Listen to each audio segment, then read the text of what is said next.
ஓம் நமச்சிவாய.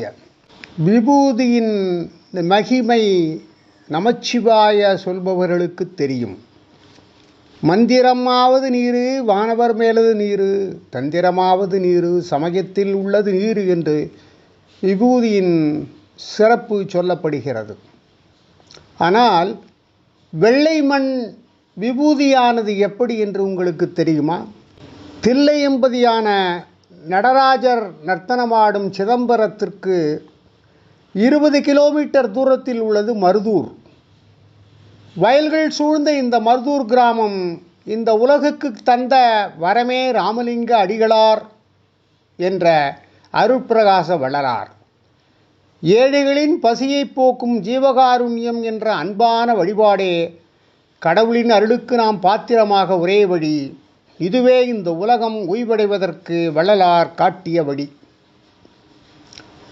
இவரின் ஞான வாழ்வை பற்றி நாம் ஒரு குறிப்பு தெரிந்து கொள்ள வேண்டும். எல்லா வல்ல இறைவன் இட்ட விதை மருதூரில் முளைத்தது.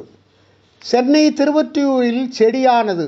சிதம்பரத்தில் தருவாக வளர்ந்தது. வடலூரில் தர்மசாலை, சன்மார்க்க சங்கம், சத்திய ஞான சபை என்றெல்லாம் கிளை வீசி படர்ந்தது.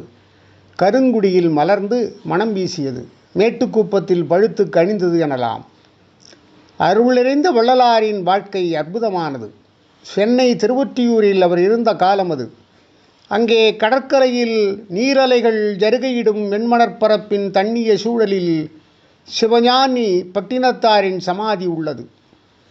திருவொற்றியூர் பகுதியில் வாழ்ந்த மூதாட்டி ஒருவர் பட்டினத்தார் சமாதிக்கு வழிபட வந்த வள்ளலாரை வணங்கி தன்னிடம் உள்ள ஒரு சந்தேகத்தை கேட்டார்.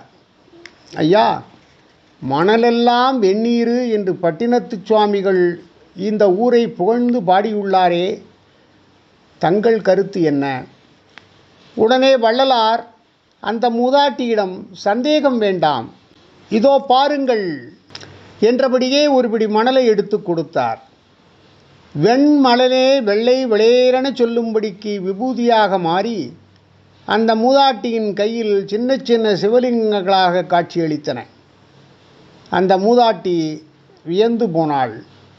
வள்ளலாரை வணங்கி போற்றினாள். இப்படி வள்ளலாரின் வாழ்வில் இப்படிப்பட்ட ஒரு அரிய நிகழ்ச்சி நடந்ததை நினைத்து நாம் புரிந்து கொள்ள வேண்டியது, விபூதியின் மகிமையை நாம் புரிந்து கொள்ள வேண்டும். நமச்சிவாய நாமத்தின் மகிமையை நாம் புரிந்து கொள்ள வேண்டும். இந்துக்கள் ஒவ்வொருவரும் நெற்றியில் திருநீர் அணிந்து கொண்டே வெளியே வர வேண்டும்.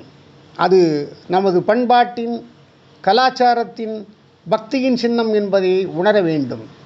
நினைத்தால், ஆண்டவன் நினைத்தால் வெண்மணலையும் வெள்ளை விளையரென விபூதியாக மாற்றும் சக்தி அவருக்கு உண்டு. அப்படி மாறும் சக்தி உண்டு. ஏனென்றால் விபூதியின் மகிமை அப்படிப்பட்டது. ஓம் நமச்சிவாய.